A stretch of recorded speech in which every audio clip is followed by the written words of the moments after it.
Let's start, Mr. Chidambaram, with GDP.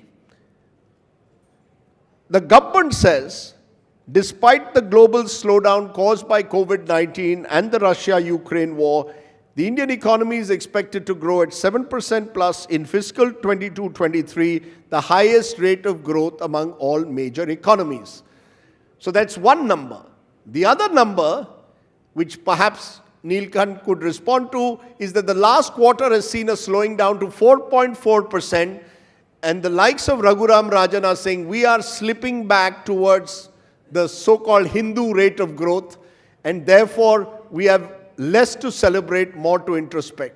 Two numbers, 7% growth rate 22-23 versus a slowing 4.4% in the last quarter. Mr. Chidambaram, what's the reality? The reality is we are growing, but the quarter upon quarter growth or the sequential quarter growth is declining. 13.2%, 6.3, 4.4, and the fourth quarter, my estimate is between 4.1 and 4.3. So it is a declining quarterly growth rate, which means Indian economy is losing steam. So you're saying the Indian economy is losing steam, but you accept that the Indian economy continues to grow among major economies faster than most other economies in the world. There's no boast in saying, I'm the one-eyed monarch of the blind.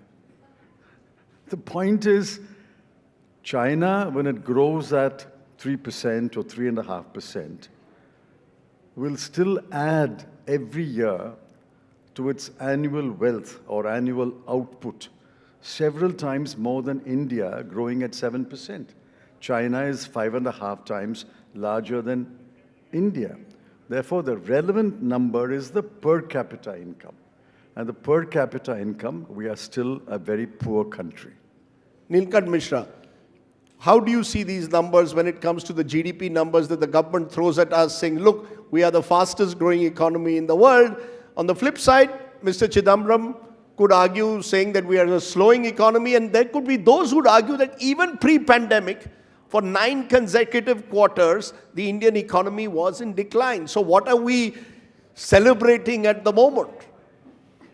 So we have to first understand that no economy is an island. There is a world where there is a significant decline in global growth. Demand for global goods is at March 21 level. So for 2 years, there's been zero growth in demand for retail sales of goods. There is significant financial uncertainty. There are several economies that have gone into bankruptcy. I think what India should aim for and is aiming for is macroeconomic stability. Because remember that economics is not about scoring a run or a 6 on every ball. It's about being able to stitch together a long innings and create a much larger wealth and income range for its citizens. So what is extremely important right now is that in this global financial turbulence, if India is seen as a stable economy, it will continue to attract foreign investors. It will continue to attract foreign companies which can bring skills and technology. And so on a 5-year basis, I think the expectations of India's GDP growth should be that India will contribute 12 to 15% of incremental GDP in the next 5 years. So I think we have to stop looking at, and let me tell you that quarterly GDP numbers are extremely inaccurate. They keep getting revised up. You must have seen that past data, when they released these data, past data was revised up by 1.3%. So the level of GDP in FY23 has been raised up by 1.3%. So as per the NSO's numbers, fourth quarter GDP growth is going to be 6%.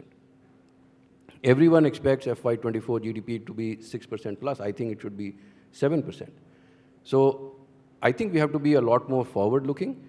Many other measures, and I'll just take half a minute, many other measures like, say, the sales of the BSE 500 companies, there is absolutely no slowdown in output.